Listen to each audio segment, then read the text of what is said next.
sosial merupakan anugerah yang dimiliki seseorang dan membuat kehidupan seseorang itu menjadi lebih berharga. Halo Femers, ketemu lagi di acara Pra EMA 2 bersama aku, Zabrina Yunus dari FEM Angkatan 57. Nah, sekarang Femers, sesuai dengan tema EMA tahun ini, yaitu The Art Inspiring, kita udah kehadiran narasumber yang sangat menginspirasi nih. Sesuai dengan yang udah aku sebut di awal, kita kedatangan bintang tamu yang sangat terkenal karena sudah memiliki sepak terjang yang cukup besar di bidang sosial. Langsung aja kali ya, kita sapa. Halo Karin, halo Fadil. Halo Zabrina. Halo, jadi sebelumnya aku ingin berterima kasih dulu nih karena Kak Arin sama Fadil sudah menyempatkan hadir di acara Pra EMA 2 ini. Oh ya, Karin apa kabar nih sama Fadil? Baik, alhamdulillah. Baik. Kalau Karin domisilinya dari mana, Kak? Aku dari Jakarta, Zah. Oh, kalau Fadil? Kalau aku jauh dikit, aku dari Riau. Oh alah. Oh ya, tadi kan Kak Arin ini dari FEM Angkatan 56 ya, Kak? Benar banget. Kalau Fadil Angkatan 57. Angkatan 57. Nah, aku pengen nanya sih, Kak, untuk Kak Arin dulu kali ya. Kan Kak Arin ini sempat mengalami transisi ya, atau adaptasi dari perkuliahan offline ke perkuliahan online.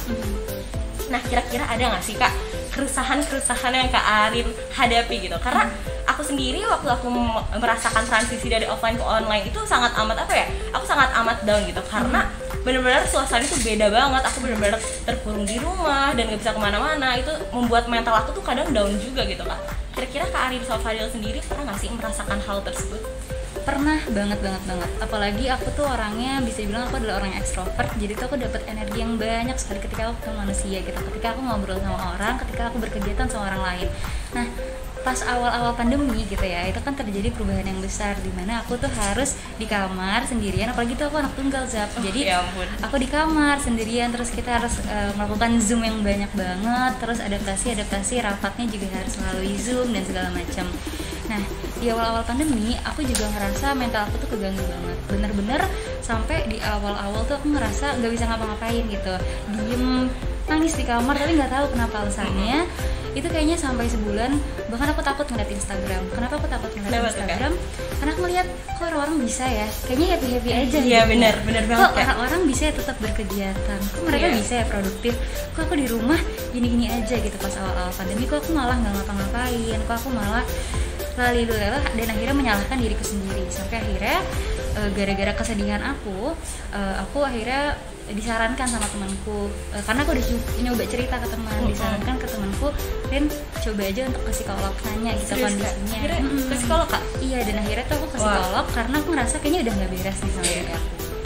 Lalu akhirnya ke psikolog, dibilang lah sama psikolog bahwa kamu tuh kayaknya ngerasa kayak gini, stres, keadaannya segala macam. Dan akhirnya setelah dari psikolog itu aku ngerasa kayaknya tuh yang ngerasain kayak gini tuh nggak aku doang gitu. Akhirnya aku nyoba tanya kan ke teman-temanku, kalian ngerasa nggak sih hal-hal yang sama, takut ini, takut itu dan segala macam. Sampai suatu hari temanku tuh ngasih sebuah tulisan gitu, dia nulis di Medium tentang keresahan yang aku rasain. Dan akhirnya dari tulisan kecil dia, aku ngerasa ya ampun, ternyata tulisan seseorang tuh bisa bikin aku bangkit lagi ya. Iya, benar banget.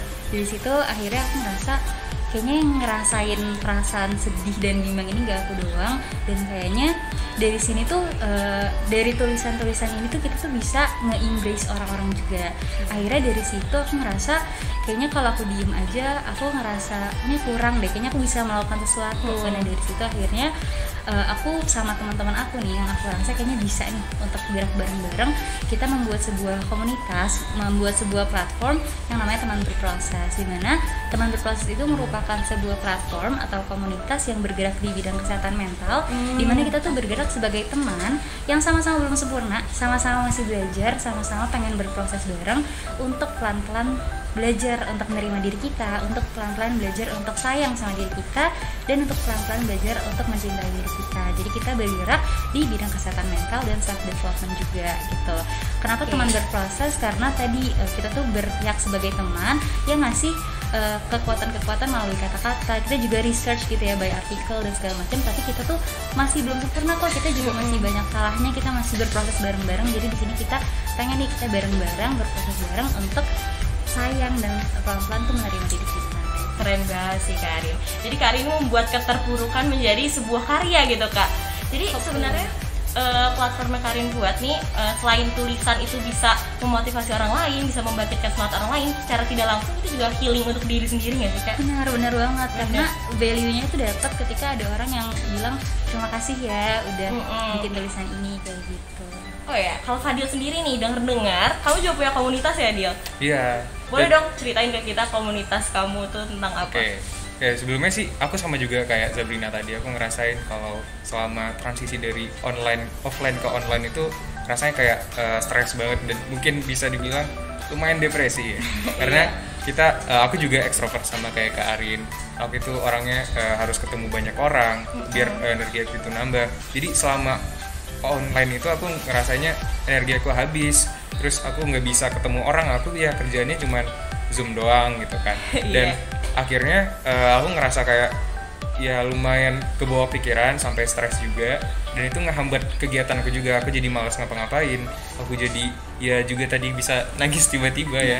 Aku juga nangis tiba-tiba juga pernah gitu, gak tau ngapain juga, terus capek aja sama semua hal yang bakalan aku lakuin gitu. Nah jadinya akhirnya waktu itu kebetulan waktu itu aku sama teman-teman di IPB itu ada tugas 7 Habits. Oh iya, betul. Jadi di 7 Habits itu disuruh untuk ngebuat tugas project sosial. Dan akhirnya setelah kita merembukkan sama-sama dengan teman-teman, itu tuh kita merasakan keresahan yang sama. Selama online gini banyak kesehatan mental yang mungkin sedikit rusak ya, jadinya kesehatan mental yang mungkin terganggu karena transisi yang mungkin nggak pernah kita prediksi. Jadi aku dan bersama teman-temanku itu ada 6 orang akhirnya untuk ngebentuk sebuah platform. Itu ada namanya adalah disisimu.id, dan itu adalah sebuah platform yang mengedukasi. Itu fokusnya itu edukasi tentang kesehatan mental. Itu tuh kenapa sih edukasi?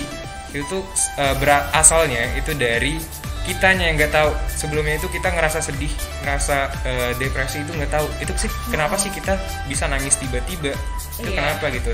Terus aku dan teman-teman gue itu riset, dan ternyata kita itu tahu, dan kita lihat teman-teman di sekitar kita itu ternyata masih banyak yang belum tahu. Makanya kita coba untuk mengedukasi dulu. Dan sebenarnya sih hampir sama teman berproses. Kita ada juga bikin quotes gitu juga, terus voice video yang tujuannya untuk nyemangatin orang lain gitu. Ya mungkin gitu. Oke, berarti di sisimu.id ini mirip sama teman berproses ya, menuliskannya tuh melalui konten dan melalui podcast gitu ya Kak. Oke, sebenarnya aku sangat merasa berterima kasih sih dengan adanya akun-akun seperti di sisimu.id, seperti teman berproses. Karena tuh kadang kalau misalnya kita searching ya di internet, itu bahasanya tuh kayak agak kaku nggak sih, kayak bahasanya itu terlalu general gitu. Kadang tuh kayak kita tuh nggak ngerti karena bahasanya tuh sulit dimengerti dengan kita yang awam. Dan dengan hadirnya platform-platform seperti di sisimu.id dan teman berproses, kita tuh merasa kayak bahasanya lebih mudah ditangkap, dan kita tuh bisa menyeraplah maksud dan inti dari konten-konten edukatif mengenai kesehatan mental tersebut. Betul kan ya Kak? Oke, tadi kan Fadil sama Kak Arin cerita ya punya partner dalam membesarkan platform ini. Nah, aku pengen tahu dong gimana sih cara kalian tuh menemukan partner yang klop gitu dalam mengerjakan komunitas ini. Karena kan dalam sebuah komunitas ya Kak, kadang kalau misalnya partner kita nggak klop, kita juga pasti agak-agak nggak akan berkembang gitu. Nah, apa sih tips and trick untuk menemukan partner yang tepat gitu? Kalau tips and trick mungkin tahu latar belakang dan cari tahu apakah dia cocok sama diri kamu gitu ya. Nah kalau misalnya teman berproses sendiri, itu kan aku bikinnya mandiri ya, jadi bukan based on tugas atau bukan based on dosen yang nyuruh apa gitu. Jadi tuh aku bener-bener awalnya tuh kita cuman berempat, aku nyari teman-teman yang aku nge-pitching gitu ke mereka. Aku punya keresahan ini, aku kayak bikin notes yang panjang banget, terus akhirnya aku menceritakan gitu ide aku. Nah, kira-kira kamu mau nggak sih berkontribusi nih dalam ini? Akhirnya aku bertemu nih sama 4 teman aku dari kampus yang beda-beda. Ada satu dari dua dari ITB, satu dari IPB, sama aku juga dari IPB. Tadi kita berempat doang. Nah dari situ akhirnya kita ngerembuk nih, akhirnya kita brainstorm, oh teman berproses kita pengen bawanya ke sini dan gimana sampai akhirnya sekarang kita ada 10 orang dari berbagai kampus di Indonesia. Kita juga tadi pendekatan itu juga dari pitching gitu, kayak aku tuh pengen mereka tuh benar-benar engage gitu, mereka tuh ngerasa teman berproses itu adalah tempat mereka buat sama-sama tumbuh dan berproses gitu, bukan jadi anggota teman berproses berarti udah jadi orang yang paling tahu tentang dirinya, udah paling sayang sama dirinya, enggak. Tapi di sini kita belajar bareng-bareng, kita kayak encourage teman-teman bareng gitu. Jadi sekarang kita ada 10 orang, sekarang cewek semua sih teman berproses, sekarang cewek semua, dan aku ngerasa anggota-anggota teman berproses tuh benar-benar bonding banget, benar-benar udah kayak sister family banget gitu.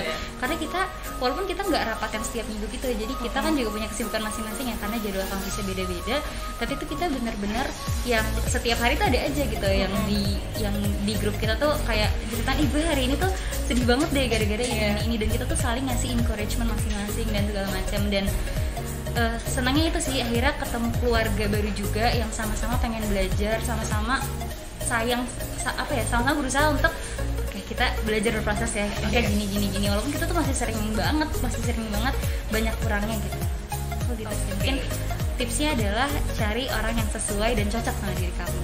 Kalau Fadil gimana nih? Kalau gak salah denger ya, di sisimu kan tadinya berenam ya, terus sekarang udah berkembang gitu, udah semakin banyak anggotanya. Apa sih yang Fadil lakuin waktu mencari anggota ini? Oke, kalau aku sih kriteria dulu ya, kriterianya itu kalau aku sih sedikit nambahin, itu bukan cuma yang cocok dengan diri aku aja, tapi juga cocok dengan komunitasnya. Karena komunitasnya ya tentang kesehatan mental gitu. Ya kalau orang yang memang nggak aware sama kesehatan mental kan ya kurang juga ya gitu. Dan kita tuh harus lihat mereka dari visinya dulu. Mereka di sisimu.id atau di sebuah komunitas nantinya, dia punya visi nggak sih di komunitasnya itu, dia mau ngapain di komunitasnya itu, kita harus jelas dulu dia mau ngapain.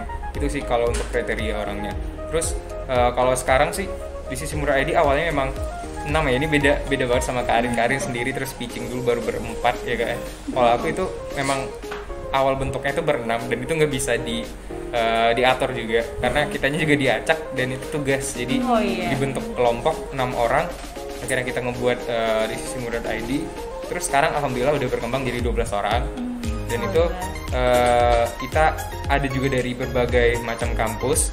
Ya sama aja sih, kita kayak punya nemu rumah baru aja. Kita kalau misalnya ada apa-apa kita cerita-cerita, terus kayak hal-hal random juga kita cerita. Kalau lagi itu ada sesi, kalau di sisimu.id itu ada satu sesi yang itu kita kayak cerita satu sama lain aja, karena selama online gini pasti kita kurang aja gitu teman untuk bercerita gitu.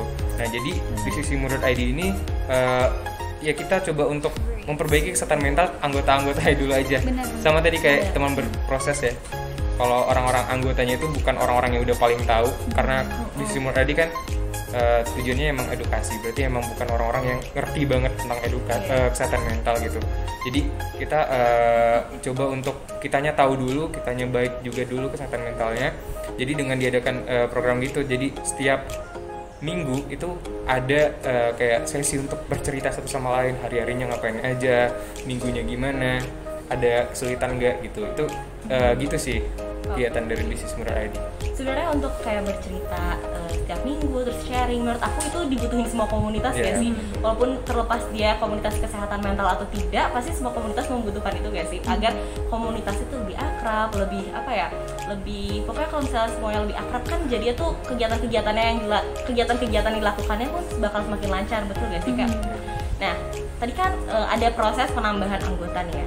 Nah aku pengen tahu sih gimana sih proses penambahan anggotanya, apakah ada kayak open recruitment kah atau ada proses seleksi kah, gimana tuh Kak? Mungkin mulai dari Fadil dulu. Oke, kalau dari aku iya ada open recruitmentnya dulu, ntar bakalan ada diseleksi dulu, yaudah habis itu baru diterima. Dan itu dilihat tadi seperti yang kriteria aku tadi, yaitu dia harus punya visi, terus juga jelas di sisimu.id itu mau ngapain aja, dan dia juga aware sama kesehatan mental.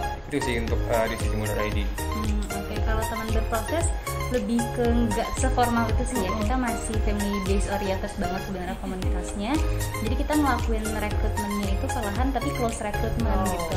Tapi sebenarnya kriterianya nggak jauh beda sama Fadil. Jadi kita juga cari tahu nih apakah, jadi kita ngasih pitching dari presentasi gitu teman proses kan, kita juga kayak ada setelah prosesnya gimana, pengenalannya tuh dari presentasi dulu segala macam, terus kira-kira mereka juga cocok atau enggak, terus punya potensi atau enggak sih untuk mengembangkan konten-konten di teman berproses ini. Dan benar banget tadi adalah orang-orang yang sebenarnya cukup aware dan penasaran dan pengen belajar banyak juga tentang kesehatan mental itu sendiri kayak gitu. Wah, bener-bener ya, pemikiran Kak Arin sama Fadil tuh bener-bener buat aku kayak wow, aku kagum banget loh sama Fadil sama Kak Arin, karena masih semester awal-awal tuh udah kepikiran atas isu-isu kesehatan mental gitu.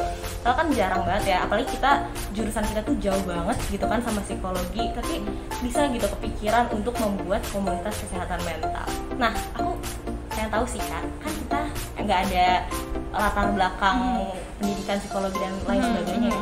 Apa sih kesulitan yang Kak Arin sama Fadil hadapi saat membuat komunitas ini? Apalagi kan komunitas ini tuh dibangun dari nol banget kan Kak, benar-benar dari Kak Arin dari sendiri, terus Fadil benar-benar cuma berenam, terus kayak semua yang nggak ada latar belakang psikologi. Apa sih kesulitan yang Kak Arin dan Fadil hadapi di komunitas masing-masing? Bener, aku setuju banget sih. Tapi kalau aku sendiri ya, sebenarnya di manajemen itu banyak banget irisannya sama psikologi gitu. Kayak kalau misalnya kita ngebahas tentang stres, itu tuh sebenarnya ada matriks juga yang ngebahas tentang stres di manajemen kalau aku. Nah, kalau yang dirasain sama anggota-anggota kita, karena kita bukan anak psikologi gitu ya, dan bukan seorang profesional gitu ya, yang susah itu adalah ketika ada teman kita nyebutnya teman berproses ya, yang cerita, terus ceritanya tuh seperti itu udah deep banget ya, jauh berat gitu. Jadi kita tuh selalu ngasih disclaimer dulu, kita tuh sama ya, masih kayak kalian segala macam, dan kita bukan nyampein suatu solusi dari sudut pandang profesional gitu. Jadi kita tuh mungkin kendala-kendalanya di situ kali ya. Jadi kita nggak bisa benar-benar ngasih suatu saran yang seorang profesional kasih. Jadi kita benar-benar bersifat sebagai teman dan segala macam. Waktu itu tuh ada orang yang cerita, terus dia nanya suatu isu yang bahkan semua aku kan, jadi tuh kita kalau ngejawab pertanyaan tuh benar-benar kita coba untuk gak ngejudge gitu ya. Tapi pertanyaan itu susah banget karena isunya juga isu yang cukup berat gitu ya. Jadi susah banget untuk kita ngasih jawaban secara baik gitu. Kayak bukan baik sih, maksudnya jawaban yang benar-benar mungkin bisa memuaskan dia. Jadi kita ngasih tahu kalau misalnya kita tuh belum mampu untuk ngejawab pertanyaan itu. Kayak gitu sih mungkin kendala-kendalanya. Oke, kalau dari Fadil sendiri gimana nih kendala-kendalanya? Hampir sama. Kita berenam itu nggak ada basic psikologi. Sampai 12 sih, kita ber-12 juga nggak ada basic psikologi. Jadi kendalanya sama, kita nggak bisa memvalidasi semua hal-hal yang kita ucapin, itu susah banget. Kita harus riset. Jadi kita harus riset yang lebih banyak dibandingkan dengan orang-orang yang punya basic di psikologi gitu. Terus juga apalagi aku kontennya itu edukasi kan. Jadi itu harus memang jelas dulu itu benar atau enggak edukasiku gitu. Jadi itu sebuah tantangan juga. Sama tadi kayak teman berproses, kalau kami nyebutnya Ancara Kak. Jadi orang-orang yang nge-follow di sisi tadi itu namanya Ancara. Itu ada juga sesi kayak podcast gitu. Jadi Ancara itu bebas untuk menyampaikan kendalanya, atau dia bercerita bebas apa aja ke di sisi ID. Nanti baru di sisi ID itu ngebacain. Tujuannya memang untuk ngebacain aja biar teman-teman Ancara lainnya itu ngerasa kalau mereka itu nggak sendirian. Ada orang lain juga yang ngerasain masalah kayak dia. Tapi kita itu banyak Ancara yang memang beranggapan bahwasannya kita tuh setelah mereka bercerita dengan kita, mereka dapat menemukan jalan keluarnya.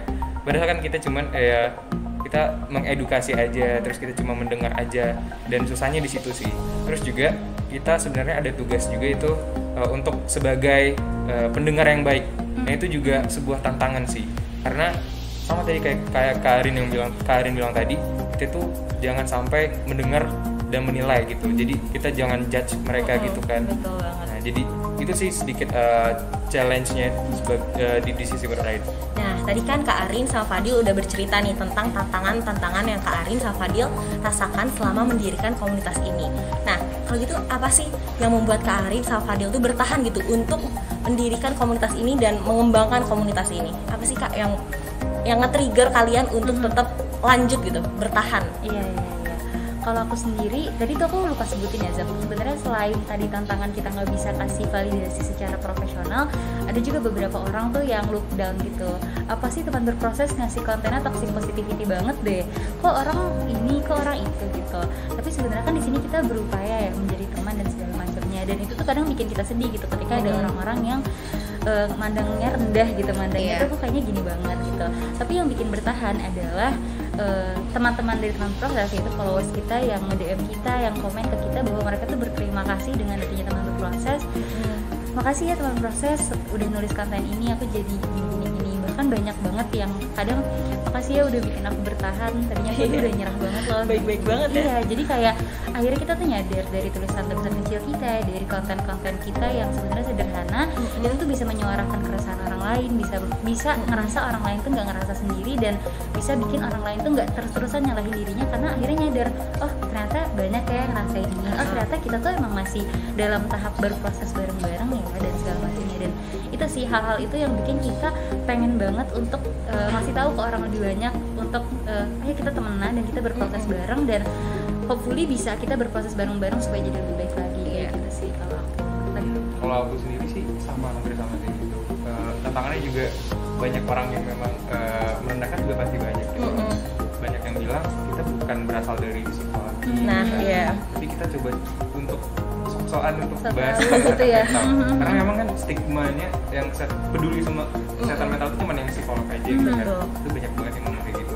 Nah, tapi ada beberapa ancaran gitu sebutan untuk followers di sisi tadi yang memang dia nge-DM atau ngomen di postingannya itu kayak ucapan terima kasih atas kontennya sangat membuat tenang dan segala macam. Nah, itu membuat kayak energi tambahan aja, karena sebelumnya di sisi ID kan cuma tugas doang ya. Dan tugas itu juga berakhir setelah penilaian, pasti seharusnya itu berakhir sih. Nah, tapi ada memang pertimbangan yang tadi itu banyak yang memang berdampak, banyak orang-orang yang merasa terdampak sama konten-konten yang kita berikan, dan jadinya ya itu sih yang membuat kita bertahan dan terus berkembang. Itu sih Oke, sekarang kuncinya gini ya Kak, kita tuh harus tutup kuping gak sih atas omongan-omongan negatif orang lain terhadap kita, karena itu akan menghambat kita untuk berproses juga, ya gak sih? Dan nyatanya platform atau media yang kita buat itu sangat berdampak buat orang lain. Orang yang berkomen negatif itu nggak bisa ngeliat itu, dan itu salah dia sendiri, bukan salah kita. Sekarang sih kita harus kayak maju aja. Kita mungkin menerima kritikan orang untuk memperbaiki diri kita, tapi bukan untuk nge-stop kita untuk terus berkarya, ya gak sih Kak? Betul banget. Nah, aku pengen nanya sih, kan Kak Arin sama Fadil di Sisimu.id dan teman berproses ini memilih platform sosial media nih sebagai tempat atau wadah aktivitas dari komunitas ini. Nah, kenapa sih Kak Arin sama Fadil memilih wadahnya tuh di sosial media? Oke, kalau dari aku sendiri itu pertama sosial medianya itu fokusnya di Instagram ya. Itu kenapa? Karena kita berangkatnya kan dari situasi pandemi, dan itu ada data yang menyatakan bahwasannya orang-orang itu lebih sering ke media sosial selama pandemi ini. Nah, jadi kita biar edukasinya juga kenceng, jadi kita datengin gitu orang-orang yang rame di media sosial, jadi kita bikin di media sosial. Jadi itu kita fokusnya di Instagram. Dan terus ada juga beberapa penelitian yang bilang bahwa Instagram itu nggak baik untuk kesehatan mental. Dan kita juga pernah baca penelitiannya. Ya udah kita bikin gitu media sosial Instagram yang memang bagus gitu untuk kesehatan mental. Justru dengan ada Instagram itu orang merasa lebih baik gitu kesehatan mentalnya. Jadi daripada kita menunggu orang lain gitu, atau meninggalkan Instagramnya yang dibilang merusak kesehatan mental, ya kita perbaiki aja gitu. Jadi penetralnya itu sih. Benar, aku relate banget sih sama itu, karena kan teman berproses juga berangkatnya dari kondisi pandemi yang dimana semua orang tuh terhubungnya melalui online ya, melalui media sosial, dan Instagram tuh jadi tadi salah satu trigger, karena ketika ngeliat Instagram itu orang-orang tuh ngerasa kok toksik banget ya gitu. Orang bilangnya kok Instagram toksik banget ya. Nah, di situ tadi kita pengen bikin sebuah environment yang membuat Instagram tuh jadinya menyenangkan gitu ya. Ketika kita buka Instagram, oh ada yang nge-trigger, oh ternyata ketika buka teman proses, ketika buka platform kayak di Sisimu juga jadinya ngerasa oh ada loh tempat dimana ketika buka Instagram kita jadinya bisa reflect terhadap diri kita, bisa oke, gue nggak apa-apa kayak gini, gue nggak apa-apa ngerasa kayak gini gitu, ini tuh manusiawi segala macamnya gitu sih. Jadi memang base-nya karena tadi pandemi, karena kita buka sosial media setiap hari dan jadinya mulainya dari Instagram. Tapi teman berproses juga kita punya medium buat ngasih tahu atau nyebarin artikel yang bahasannya lebih panjang, dan kita juga punya podcast yang ada di Spotify. Aku setuju sih sama pendapat Fadil sama Kak Arin tadi yang bilang tadinya Instagram ini toxic banget. Betul banget, karena Instagram ini bisa dibilang menjadi salah satu sumber kesehatan mental orang tuh down gak sih? Mulai dari insecure, terus ada pembulian secara online dan lain sebagainya. Tentunya konten-konten edukatif atau platform-platform yang muncul di Instagram tuh bisa sangat membantu merubah stigma itu gitu. Nah, aku pengen tahu sih nilai apa sih yang Kak Arin sama Fadil dapat selama menjalankan atau mengembangkan komunitas ini, terutama untuk diri Kak Arin sama Fadil sendiri. Kalau aku sendiri tuh akhirnya aku sadar ya, ketika membangun teman berproses itu bahwa semua orang tuh nggak ada yang sempurna gitu. Semua orang tuh melalui milestone-nya masing-masing untuk tumbuh dan berproses sayang sama dirinya. Jadi ketika aku bangun ini, aku nggak ngerasa sendiri gitu. Aku ngerasa bahwa memang proses dalam self love, proses dalam sayang sama diri sendiri dan menerima kekurangan diri sendiri itu emang panjang, dan kita nggak bisa sendiri gitu. Kita tuh butuh orang-orang yang bisa yang positif, yang bisa tuh bantu sama-sama kita bareng-bareng untuk sayang sama diri kita lagi, kayak gitu sih. Aku ngerasa itu sih dari yang aku dapetin. Oke. Kalau aku sendiri sih sama ya. Aku juga ini sebelumnya kita belum punya track record untuk di sebuah komunitas gitu. Jadi ini sebuah komunitas pertama aku, dan itu aku juga jadi bagian pembentuknya gitu kan. Jadi value-nya itu aku bisa belajar untuk membangun komunitasnya dulu, bangun komunitas dari awal.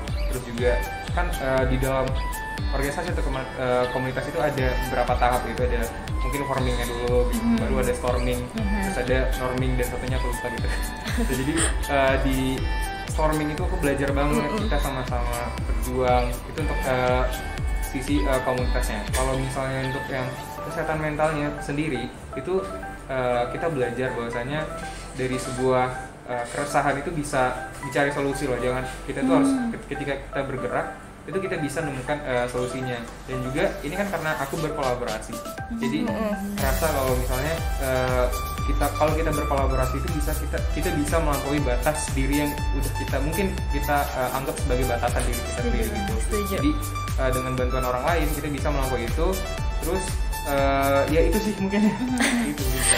Oke, wah tepat banget ya Emma ini mengundang Kak Arin sama Fadil, karena nyatanya Fadil tuh hari ini benar-benar menginspirasi kita semua loh dengan ucapan-ucapannya, insight-insight yang diberikan. Benar-benar kalian berdua tuh menunjukkan gitu kalau misalnya prestasi itu nggak cuma bisa ditunjukkan oleh prestasi akademik, tapi kegiatan-kegiatan non akademik pun bisa menghasilkan prestasi dan output yang luar biasa untuk diri kita sendiri maupun untuk orang lain. Nah, dari Kak Arin maupun Fadil sendiri, kira-kira ada pesan nggak untuk Famers di rumah mengenai kunci kesuksesan atau tentang kayak menjadi mahasiswa berprestasi dan lain sebagainya? Boleh dong disampaikan ke Famers di rumah. Oke, kalau aku sih kayaknya masih belum pantas ya untuk ngasih tahu ke teman-teman Famers semuanya, karena rendah. Ya betul ya. Oke, jadi kalau aku sih untuk yang pengen berkomunitas ya coba bentuk dulu aja dan kolaborasi sama teman-teman yang ada di lingkungan sekitarnya. Terus juga di komunitas itu ada beberapa fase. Biasanya itu banyak orang yang dalam komunitas waktu fase storming, itu fase kedua dari 4 fase, itu mereka ya udah bubar aja gitu. Itu kesalahan yang fatal banget dan itu sering terjadi. Itu banyak yang berhenti di situ tuh. Jadi setelah mereka membentuk tim, terus ada ujian, dan di ujian ini mereka bubar gitu. Itu jangan sampai kayak gitu. Ya pokoknya kalau mau bentuk sebuah komunitas ya coba untuk terus bertahan. Terus tambahan lagi coba berangkat dari sebuah keresahan. Itu bagus banget, berangkat dari sebuah keresahan. Mungkin itu sih. Oke, thank you Fadil. Kalau Kak Arin? Oke, kalau dari aku sebenarnya aku yakin semua orang tuh pasti punya value masing-masing, punya passion masing-masing, dan pastinya punya minat masing-masing yang ngembangin dirinya. Entah itu di komunitas, entah itu mungkin di prestasi akademik, prestasi non akademik, atau mungkin hal-hal lainnya gitu. Nah, menurut aku buat teman-teman Famers yang sebenarnya tuh kayak punya rasa ingin mengembangkan sesuatu, dicoba aja gitu, dijalanin, jangan takut.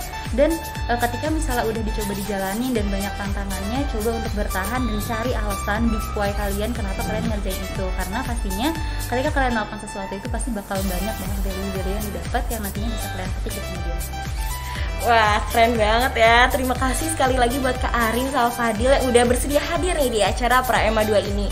Semoga hal-hal yang udah kita obrolin tadi, hal-hal yang udah kita bahas tadi, yang udah kita kupas, itu bisa bermanfaat buat teman-teman Famers di rumah.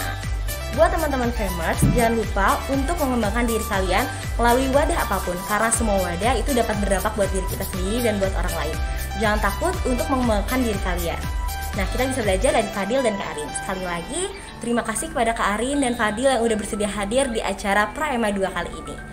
Sampai di sini, saya Zabrina Yunus izin pamit undur diri. Mohon maaf jika ada kesalahan kata dan perbuatan yang disengaja maupun tidak disengaja. Wassalamualaikum warahmatullahi wabarakatuh.